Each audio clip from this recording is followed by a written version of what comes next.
Avez-vous réussi à écrire la macro correspondant? Nous allons vérifier cela ensemble.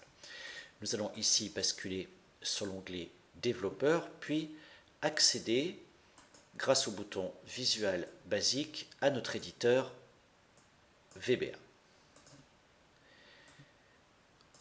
Regardons le code de la macro, ici nommé filtre avance. Dans un premier temps, nous avons dû déclarer deux variables de type integer, une variable ligne qui permettra de récupérer le nombre de lignes contenues dans la zone d'extraction et une variable réponse pour pouvoir interpréter le contenu de la boîte de dialogue. Nous allons tout simplement utiliser la méthode AdvancedFilter de l'objet range. L'objet range ici doit définir l'intégralité de l'adresse de la base de données. Nous allons préciser quelques paramètres. Le paramètre action qui permet d'indiquer que le filtre avancé doit générer une zone de destination.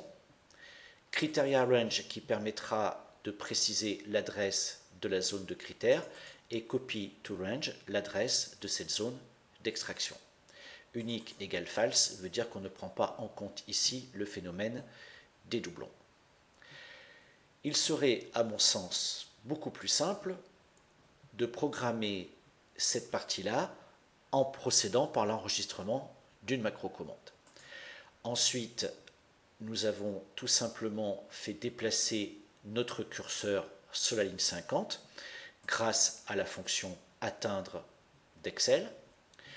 Puis, nous avons effectué un déplacement à l'aide du clavier pour essayer de trouver la dernière ligne vide occupée. À ce moment-là, nous pouvons récupérer la position de notre curseur, ActiveCell.row, pour stocker le numéro de cette ligne dans la variable ligne. Nous retranchons à cette variable ligne la valeur 50 et ainsi nous récupérons bien le nombre de lignes contenues dans la zone de destination.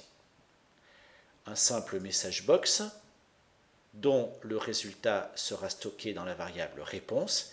Ici, le message box n'est pas une instruction, mais une fonction.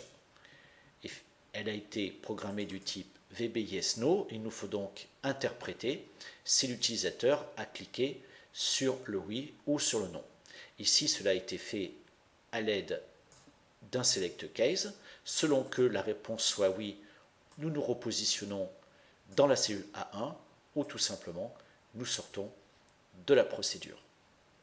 Comme vous le voyez, cette macro-commande ne présente pas de grandes difficultés, mais l'idée de pouvoir automatiser des extractions et des filtres est évidemment quelque chose de très intéressant pour les manipulations de bases de données dans Excel.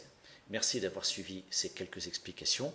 Nous nous retrouverons très prochainement pour un autre TP.